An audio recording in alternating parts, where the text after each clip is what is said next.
Great. Hello, everyone. Sufit here. I am here today with Charles B. Ticker, estate mediator from Sibling Disputes Mediation.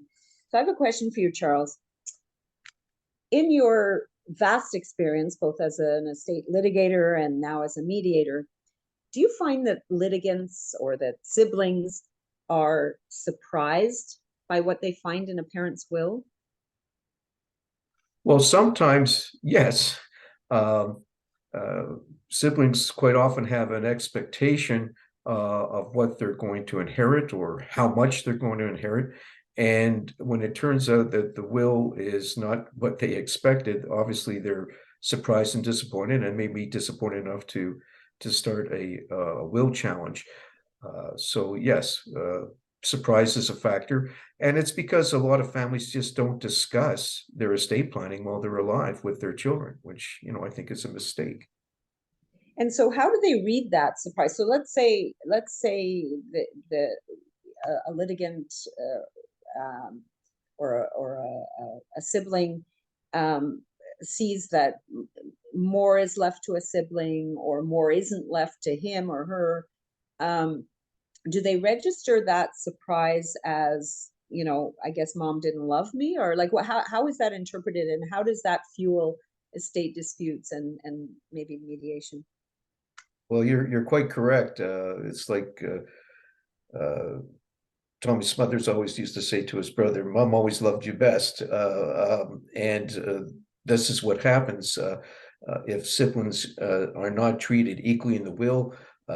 They're going to feel that their parent did not love them as much as their other sibling, and this causes a lot of problems psychologically, emotionally, and that's what often drives these disputes. And even though the parent may have a very good rational reason for an unequal division, maybe the other child needs the money more, or they did more for them for caregiving, whatever, there's still going to be that resentment. And this will often lead to a will challenge, and they end up before me as a mediator. And what about a different situation? What about and I can just hear these adult children.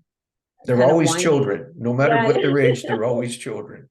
Right. So I can just sort of imagine them whining, yeah, but mom promised, she promised me the farm. She promised me the business. She promised me the cottage. What about mom promised? How does that come up?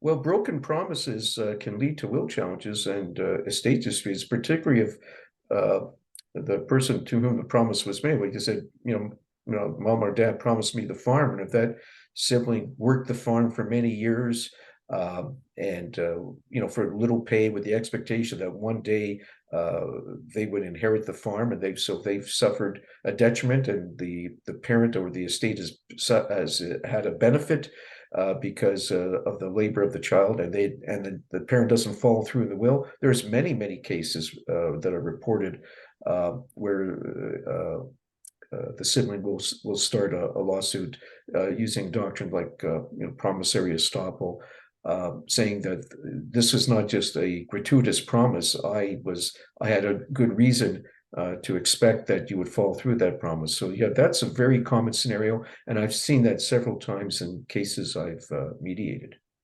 So you started out by saying that there might be a little bit of this. Mom always loved you best when they were expecting it to be equal.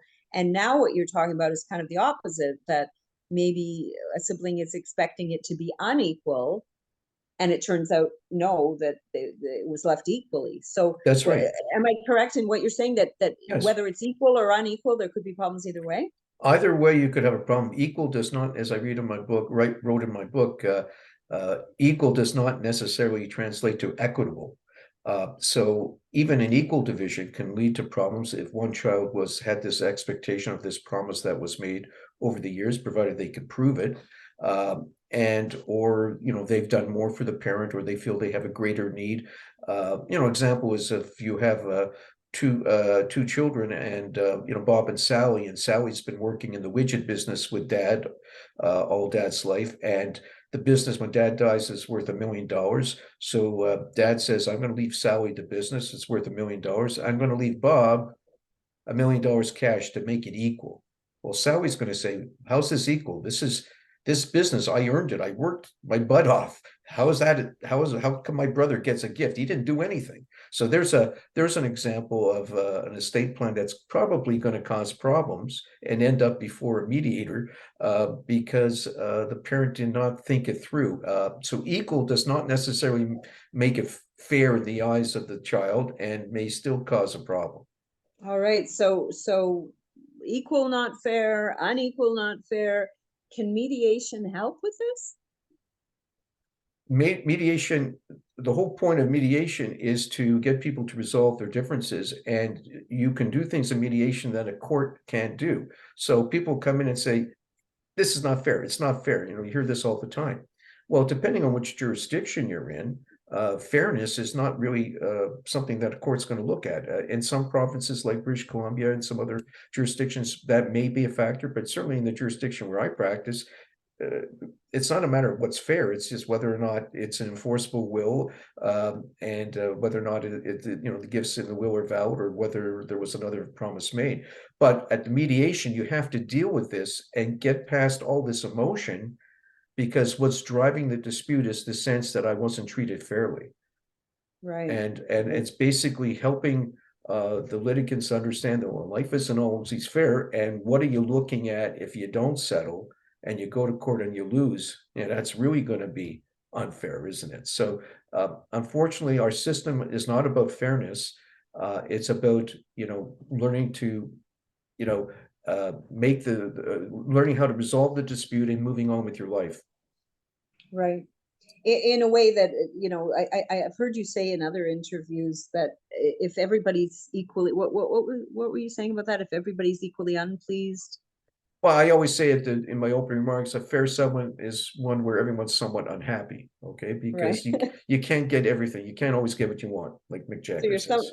Yeah, so you're somewhat happy, somewhat unhappy. All right. Well, on that note, thank you very much. Our guest today has been Charles B. Ticker, estate mediator from Sibling Disputes Mediation. Thank you very much, Charles. My pleasure.